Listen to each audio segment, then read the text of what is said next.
welcome back. In this session, we shall discuss chloride shift. Right? We all know that carbon dioxide is transported in three forms. One is the dissolved form. Okay, this accounts for 7%. Another one is the bicarbonate form. Okay, this accounts for about 70%. And third form is the combination of carbon dioxide with hemoglobin and plasma proteins. Okay, plasma proteins. This accounts for 23%.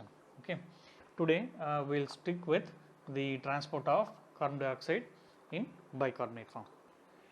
Imagine these as the cells. Okay, this one, all these things are cells. Okay, the nucleus, right?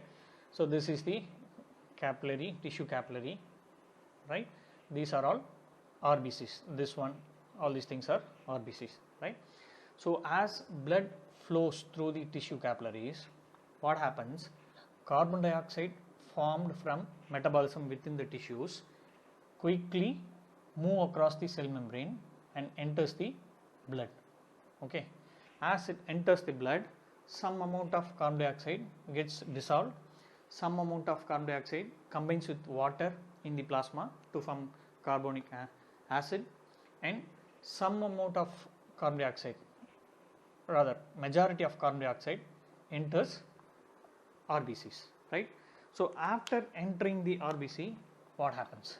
Okay, after entering the RBC, so let's enlarge an RBC. Okay, so carbon dioxide enters the RBC, right? So after entering, the carbon dioxide quickly combines with water to form carbonic acid, right? This carbonic acid splits up into hydrogen ion and bicarbonate ion within a fraction of a second. Okay, now this reaction is reversible.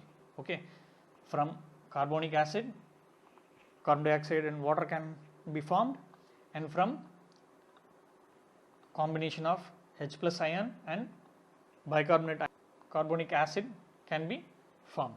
Okay, so but this reaction is catalyzed by an enzyme, carbonic anhydrase.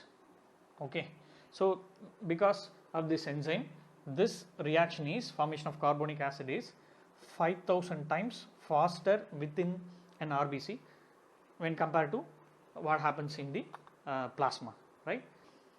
Once this hydrogen ion is formed, what happens? It quickly combines with hemoglobin and gets buffered by hemoglobin, right? So now we have only bicarbonate ion left. Okay, as more molecules of carbon dioxide enter the RBC, more amount of bicarbonate ions are formed. Okay, as a result, bicarbonate ion accumulates within the RBC.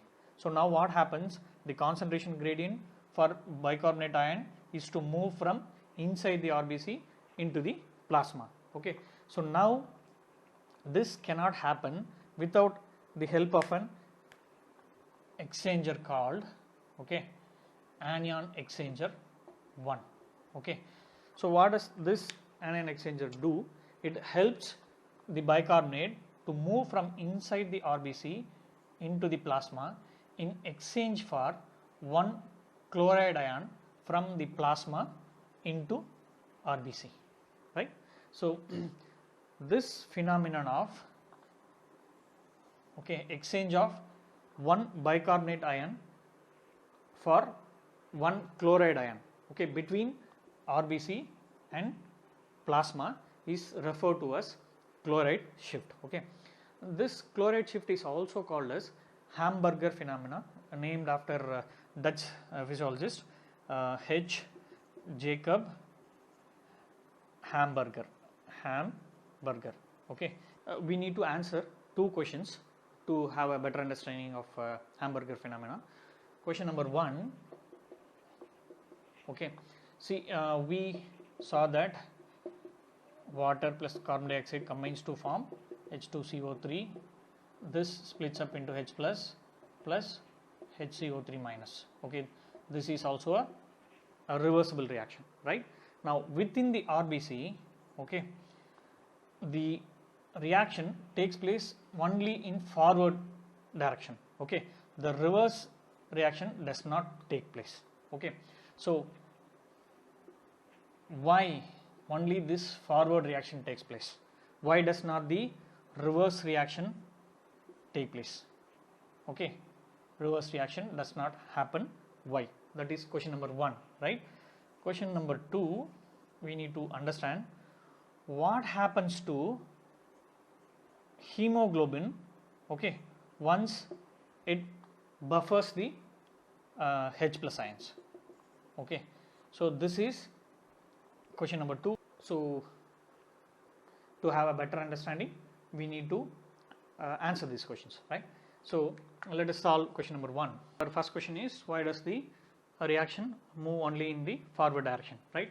So now, as soon as the carbon dioxide move from the plasma to inside the RBC, it combines with water to form H2CO3 in the presence of carbonic anhydrase and splits into H plus ion and HCO3 minus ion. Okay, now once this H plus ion is formed, okay, this H plus ion cannot leave the RBC membrane because this membrane is impermeable to H plus. Okay, so after formation, this H plus stays within the RBC for a fraction of a second, and within another fraction of a second, this H plus combines with oxyhemoglobin and gets buffered.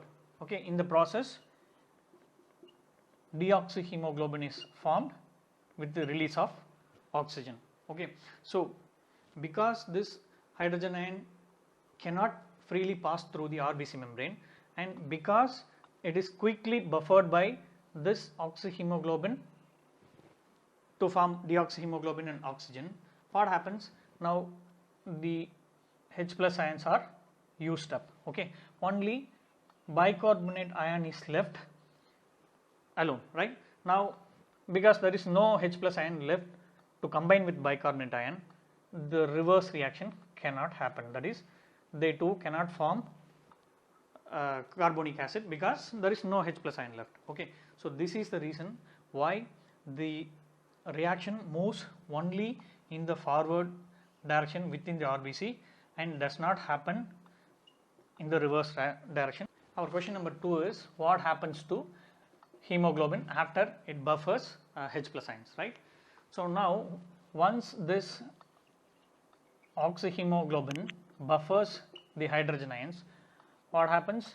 This quickly becomes deoxyhemoglobin, right? Deoxyhemoglobin with the release of oxygen. This is the Bohr effect, right? This is the Bohr effect. Okay, so now once this deoxyhemoglobin is formed, this has a stronger affinity to combine H plus ion than oxyhemoglobin.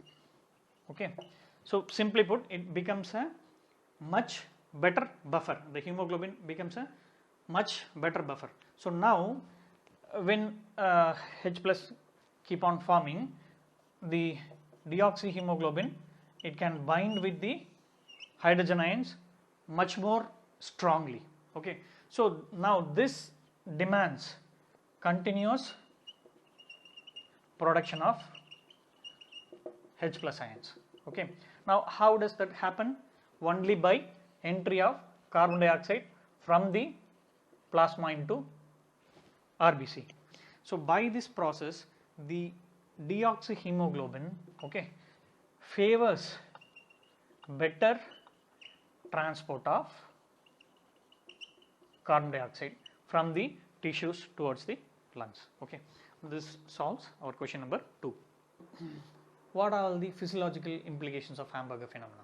One is that for each carbon dioxide that enters the RBC, okay, we form one H plus ion and one HCO3 minus ion, right? And by the Hamburger phenomena, one bicarbonate ion leaves in exchange for one chloride ion, right? So for each carbon dioxide ion, each RBC gets 1 H plus and 1 Cl minus. Okay, so now more amount of chloride would accumulate within the RBC. By being osmotically active, it makes the RBC imbibe water inside its cytoplasm. So the RBCs are enlarged. Okay, so that is why when we take the hematocrit of venous blood and arterial blood, we will find out that the venous blood has 3% more hematocrit than arterial blood. Okay.